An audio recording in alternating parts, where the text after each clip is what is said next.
join us today, tonight, or whenever you're watching. And thanks to those who are taking some time out of their day to watch this session recorded.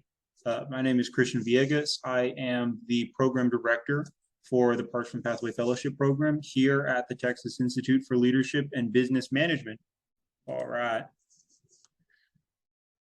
So as you guys, for those of you who are new to the program, or new to the institution, we do all kinds of really cool things, such as guest speakers, professional development sessions, as well as workshops like this. For those who are coming in who are a little more familiar, what we're going to try to do this time around is a little novel. We're going to be recording it in a less conversational setting and more in a presentation format. That way, y'all can kind of get a really solid understanding of the content. At that point, we'll stop the recording and we can kind of just talk about things and we can dig into advice, all that good stuff. But today's workshop is particularly important. It's also one that I really enjoy just because it's a pet peeve of mine sometimes. But we're actually delving into email etiquette and interacting with professionals. For our high school students that are in the program, I will flag for you guys right now, grammar is everything. If you can speak and write well, that will make your life exceptionally easy. And the reason being, it's easier for people to understand you. It's easier for people to want to believe in you, to listen to you, to follow you, or suspect that you're someone they can work with and that they can highlight and share with their own colleagues. A manager who is very proud of someone who's competent may not be the most inclined to invite them to a meeting with that manager's boss or an important stakeholder if he fears that although this person's very capable, they may not have the etiquette to interact with those higher up executives. So it's just a big deal. It's really important. And frankly, if you can develop abilities to write well and speak well, especially to adults, especially to executives and leaders, it makes your life very easy because then you're someone they can look to, has a peer, or at least has someone on a similar level, intellectually or effectively. So anyway, I will not ramble too much. I have put together a document. What I'm going to do is actually just go into it straight on. Then I'm going to provide some real world examples that I've pasted onto that Word document. And from there, we'll just kind of nitpick and dig into certain things. The goal of this session will be for us to kind of dig into the written and verbal communications that are often reflected and expected at executive level positions. Again, some of y'all might go into, regardless of what field you go into, what career you go into, or what school you go into, these are just lessons that are really valuable. So with that being said, I am going to begin the journey of screen sharing, and we're going to just get straight into it. All right. Share screen. Okie dokie. So as you guys can see, I have it in not a PDF format. Figured I might as well do that. That way, if I want to make some edits or give you guys real world written examples right at the very moment, I can do that. But anyway, getting straight to it, email etiquette and interacting with professionals. In a nutshell, it's very simple. It's communicating with empathy and thinking as if you were an editor. And what do I mean by that is this. Empathetic communication is asking yourself, am I giving someone written information that is clear, concise, and easy to understand? The easier that your written direction is, or your inquiries are, or your correspondence in general, the easier it'll be for you to go back to those emails to kind of jolt your memory on what that conversation was about. The easier it is for the person you're connecting with and speaking with to understand what you're trying to get out of that conversation. And especially, it's very helpful for those that are trying to plan things that can be considered complicated, like an event or a mentorship meeting date, all that good stuff. And again, it's empathetic. You have to ask yourself, if I was on the receiving end of this email, would I have appreciated more information? Would I have appreciated if the sentences made more sense? Would I have appreciated if it was aesthetically pleasing? And when I say aesthetically pleasing, that gets to the editorial side, but it also gets to the side of how are people going to look at it? If it's a long email, but it's all clustered together with no paragraphs, no clear bullet points to highlight certain sections of that email, it becomes daunting and people won't read it generally. And if they do, they'll read it with not as much a focus on the materials itself and more criticizing the person who wrote that because they feel like it could have been done better. So empathetic communication via email or in person is simply trying to be as clear and concise and easy to understand as reasonably possible while engaging with others and yourself. So in my case, as I'm giving you guys this presentation, I might get distracted every so often, or I might run into a specific side topic that I feel is important to y'all. But at the general end of the day, I am still trying to the best of my abilities to be as easy to understand and as straightforward and as clear and concise. Now, when it's an email or when it's a letter or any other written format, that's where things get even easier because now you don't have to worry about, if you feel nervous or if you're stuttering or if you sometimes ramble, because you have the ability to take the time you need to thoroughly put something together that gets to the point, is respectful of the individual, is appreciative of that individual, and allows them to understand what you're asking in as easy a manner as possible. So, without getting in a circle, communication, empathetic communication is what everyone should always strive for. Always ask yourself when you're sending someone an email, how would I feel if I received that email? And then ask yourself, if you were a president of a major business and you received this email, would you, one, understand it without any question if you had no idea of the context of what the conversation was focused on? And then two, would you feel like it respects your position and who you are as a person while also being clean and concise and, again, easy to understand? So that's empathetic communication. The next aspect of interacting with professionals and having good email etiquette is editorial thinking. And this is a bit of a fun one for me. So editorial thinking is basically writing anything you ever do or saying anything you ever say or publishing anything you ever publish with the mindset of how would this look like if it was published in a more traditional sense. So for example, let's say you are asked by a teacher to write an essay. It's a really simple essay. It's 2 pages long, double spaced on, I don't know, let's think of the biology of trees or the history of one of the US presidents, or if you're a math student, it could be the origin of algebra, the term algebra, right? Super easy, straightforward page. You could easily put something together over the middle of the night, but this is where editorial thinking kicks in.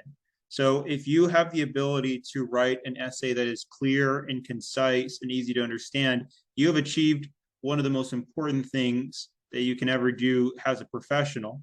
Now, the next step is to ask yourself, is this something that I would be proud to see published? And the reason I encourage people to think like this is because it takes your effort to have good grammar and aesthetics to a new level.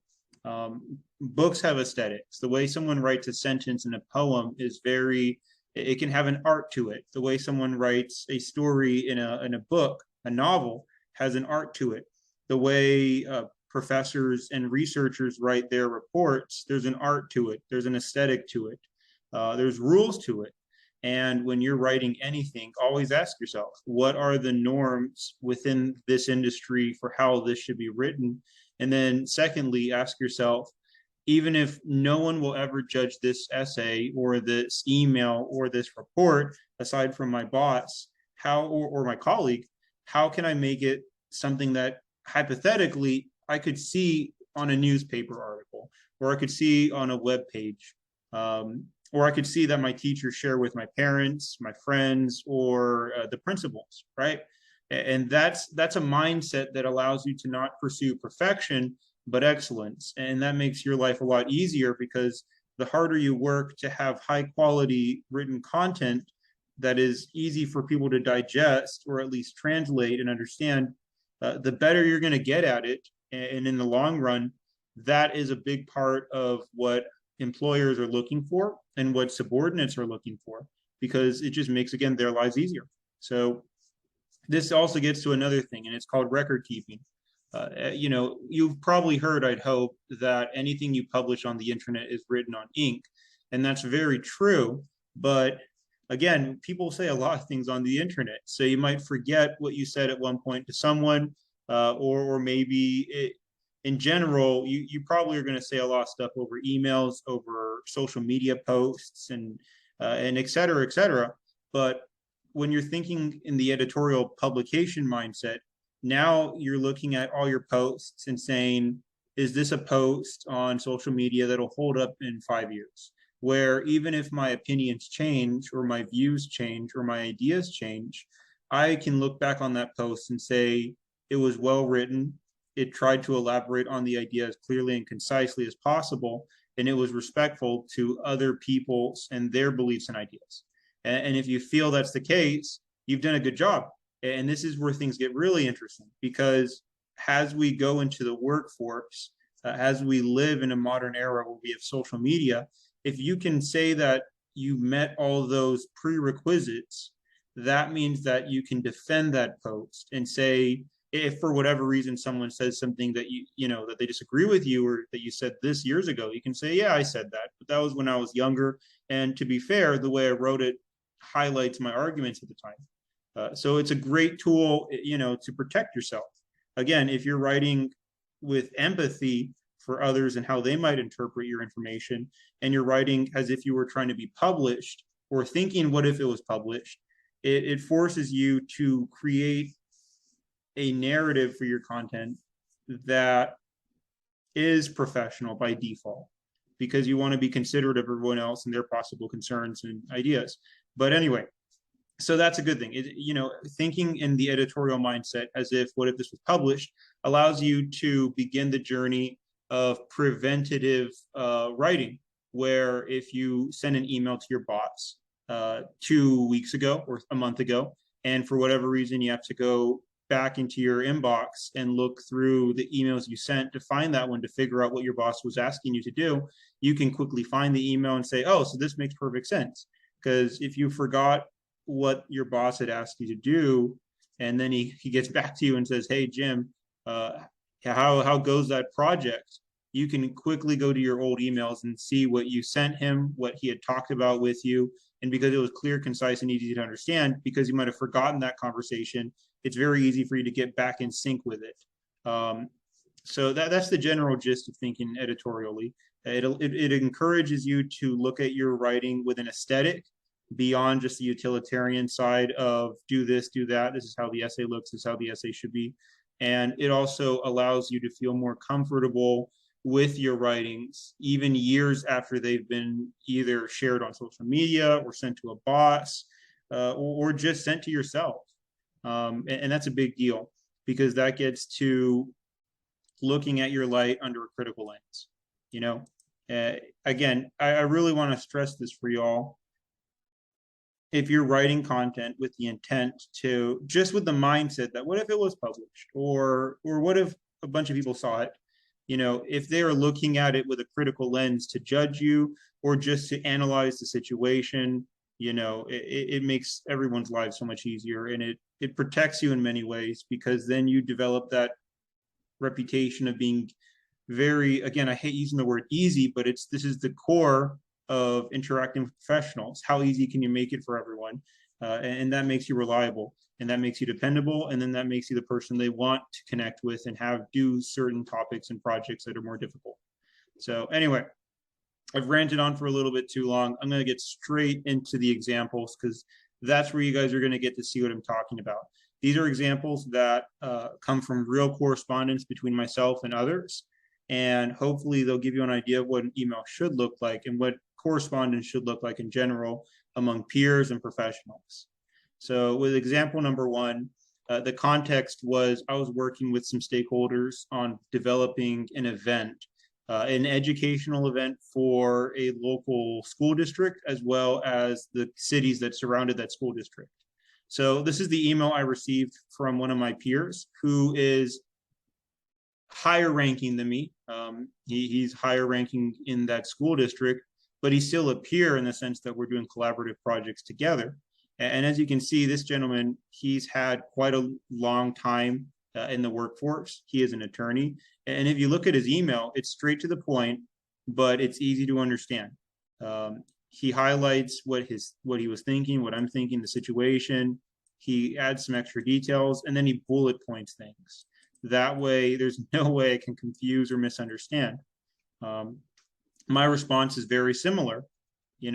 I kind of elaborate on his initial questions, and then I make some notes, and then I present him with the timeline and bullet points. That way, we're playing off of each other's understanding of the event and the topic details. So, see, clear, concise, easy to understand. He made it very easy for me to understand. And then I tried to the best of my abilities to make it very easy for him to understand when he received that email. And it worked out pretty well. So that's a good example. And again, for those students who are a little new to correspondence or don't do it too often, always try to do that intro. And then in my experience, you want to do that conclusion. Even if, so for example, we've been talking for a little while now via email. So now he's kind of just getting straight to the point. But I would always encourage you guys to treat it as, even if you're continuing a conversation, always start with the howdy or the dear or doctor or mister, et cetera, kind of like how he does for me. And then always close with a sincerely or best of or et cetera, and then your name. It's just proper etiquette. And again, it helps the audience or the reader know that that's the conclusion of the email. Because by seeing this, if I was someone else, I could have assumed, what if there was more to that email that he forgot to send or whatever. It's basically just a really good way to open the conversation and clearly close it. That way they know it's their turn to respond back. So getting to the next example, this was us presenting details on that event that we were working on. So this is phase 2. Now that us connecting with other stakeholders to let them know what we're playing with. And more importantly, this was us connecting with the location to make them aware of who was coming. So as you can see, it's a good summary. It's respectful. Howdy. I could have said dear miss, but at this point, I know that person well enough to just say howdy to start the conversation. I get to the point, and again, bullet points. I didn't just list a bunch of names in a paragraph. I could have done that, but that, again, your goal is to make it easy to understand. How can I make them understanding the people showing up as easy as possible, where they could forward this email to one of their bosses and their boss would see it and quickly grasp what we're dealing with.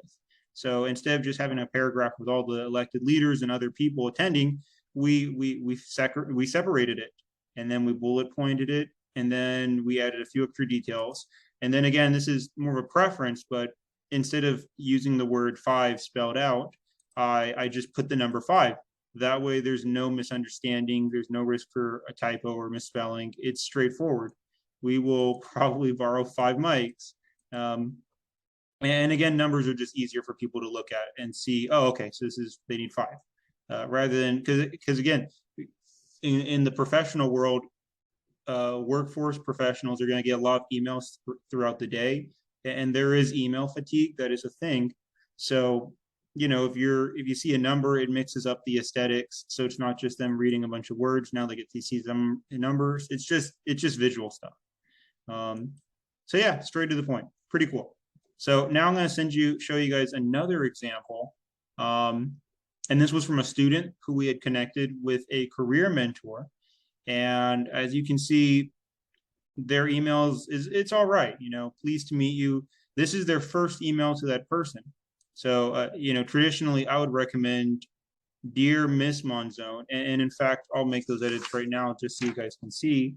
An alternative option, which is a preferable option, would be, since this is the first time that student is connecting with that career mentor, to do dear Miss Monzone. And then at that point, you can say, it is a pleasure to meet you, or thank you for your time. See, it's very simple.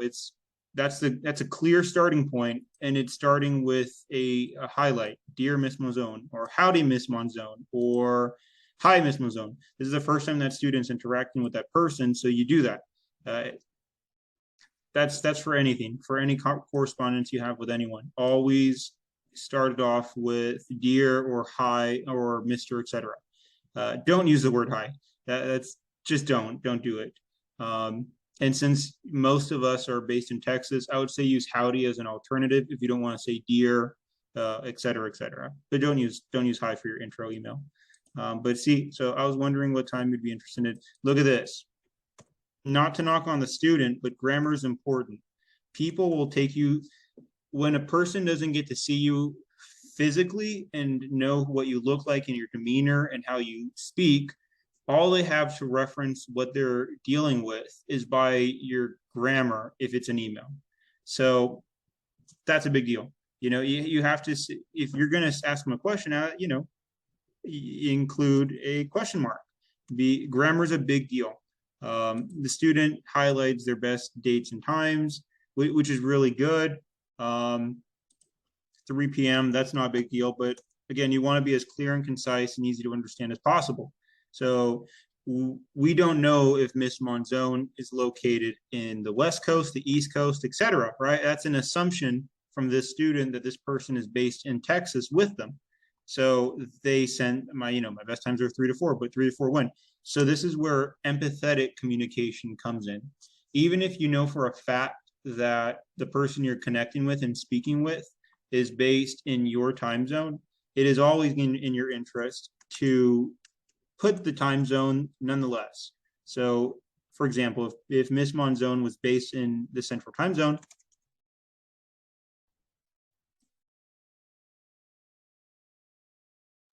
all righty, pardon me. So that's a good example of what this student should probably have done. And give me a sec. Yeah, my mic's on. So yeah, and again, this is not to knock on the student, but this is a great example for you guys. Let me wipe it out. So yeah, in summary for this email example, which there's a whole sentence, and I'll show you more. Solid grammar, always have a good intro, dear Miss Monzone, and then you can say, pleased to meet you.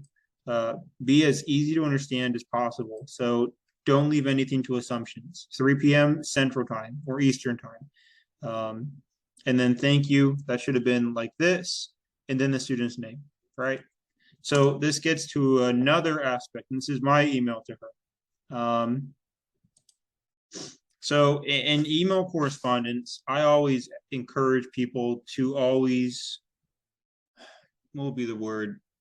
To try and ingratiate themselves with whoever they're speaking with, to be respectful of that individual and appreciative of their time, because writing emails is a pain in the butt, but you can make it easier for that person to get back with you faster if you're polite, if you're emphasizing how appreciative you're of their time, and so forth. So, for example, with Ms. Monzone, the student just emailed them. The student was very nice to CC me in that email, and I responded with thank you again for sharing your time with one of our students. I really value your time and generosity to mentor you. I'm highlighting to this person a lot of, one could call fluff, but it's me just being very thankful and emphasizing to them how valuable their time is. And then I get to the meat of the conversation. When might you be available to connect, right? I could have easily just started the email like this, but because one, Miss Monzone's a volunteer, this is not a nice way to start the conversation. It feels like work. It feels like, oh shucks, they're just asking me, whatever, cool.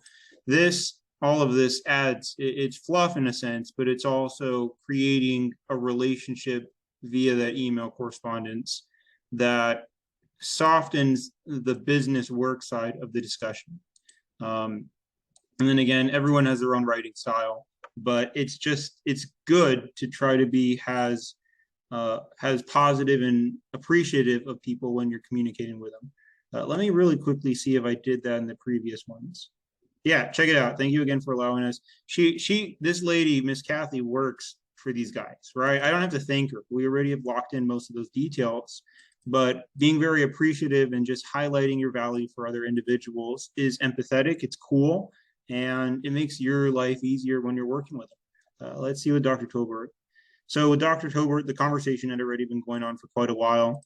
So it was us just trading information at this point and strategizing. But let's see. But yeah, there's still positivity though, and that's a big deal. You want to be positive in your emails. You don't want them to be boring or dry, and that gets back to the aesthetics. Um, all right, and then Miss Monzon got back with us. See, she doesn't say hi. She says hello, Christian and student. Then she does that, and then she gets into it. Now, this is someone who works in a different industry. Her background's a lot more STEM based. So as you can see, she's straight to the point. She's busy. She's not even in the United States. Do you see that? So this is where he didn't know this. I didn't know this. This is why you always want to employ empathetic communication and remove as many assumptions as possible. And that's cool because now we know that she's in Denmark. We have to figure out a time zone that works best for her and our student in a collaborative sense. See how she highlights the dates that she's available. She does that. Again, I would flag for her as well, but she is the volunteer and we're the recipients of her volunteerism. So we can't really criticize too much on that end.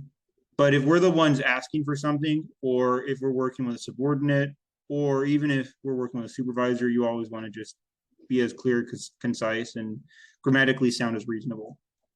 All right. So I think this is the last email example I have. And this is me introducing information in a comprehensive setting. So the first one was sharing information. We're already talking to each other. We're sharing data. We're communicating and trying to make it as clear and concise as possible. The second example was me communicating an update to one of our partners. So they already know what we're up to, but now they just need more information on how everything's going to look. As you can see, clear and concise. We broke things down into brackets rather than just having it all in simple paragraphs.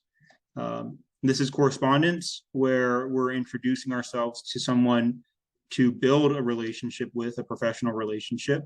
As you can see, that's what this looked like. So this last example is me providing a report, basically telling all of my colleagues and peers and partners where we are as an organization. So as you can see, you want to be friendly, you want to be positive. It starts off with a howdy because I know all these people. If I didn't know them, I'd probably say dear, et cetera, et cetera. And then I would start with thank you for your time, et cetera, et cetera. And then I would say howdy. As you can see, it goes into details. It highlights, it's a sound email. You can understand the context of it by just reading it. And then I highlight the past, as well as emphasizing this is what we're going to do for the future sessions. And this is kind of a precedence. And then it's a very straightforward email. So this is basic email etiquette and interacting with professionals.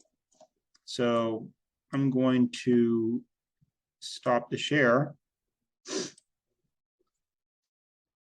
As you guys can see, sending correspondence to people isn't that complicated. It's again, grammar and writing isn't challenging. It's only, and you can only get better at it the more you do it. So the real trick of being successful in interacting with professionals, interacting with adults, interacting with peers is, again, it gets back to those two things I highlighted at the very beginning: empathetic communication and editorial thinking. How am I making what I'm writing easy to understand? Is it clear? Is it grammatically sound? Again, it doesn't have to be grammatically perfect, but is it as sound as possible, as reasonable? Is it something that I wouldn't be embarrassed if it was to be posted on the internet? And that's the editorial thinking side of it. And that is truly communicating with professionals in a nutshell. Now, if you are communicating with them outside of the internet in an actual face-to-face situation, it's very straightforward. Just smile, be polite, try to respect whatever norms are based in that community. There's that old saying, when in Rome, do as the Romans. I would always encourage you guys to dress one step above what is expected of you when you go to an event, because that's better than dressing possibly one step below what is expected of you. And that's about it. So hopefully this workshop was helpful. The primary focus of this workshop was email etiquette. That way you guys feel comfortable as we begin the journey of connecting you with career mentors, And as you guys begin the journey of just building your own businesses, your own projects, working with your teachers, et cetera, et cetera. And you know what? If there's one last thing I would want to stress to y'all, um, this might help you with how you engage your community. Always look at you, try and look at your high school teachers and your professors as peers with wisdom, rather than as your teacher or that lady that tells you to do stuff, right? Because that changes the narrative. If you're looking at your English teacher as a peer, but also with a great deal of wisdom they can offer you, it changes the way you might interpret what they tell you. And then it also changes your demeanor and how you interact with them, where they start to gradually view you as someone who is could also be a peer to an extent, but more importantly, someone that they view as they could be a mentor to. And that's a great way to engage people. It's also a great way to reduce the tension. So, if you were in the professional workforce, you don't want to be uptight always. You can be relaxed and say, "Hey, Jim," even though Jim's your boss, how was your weekend?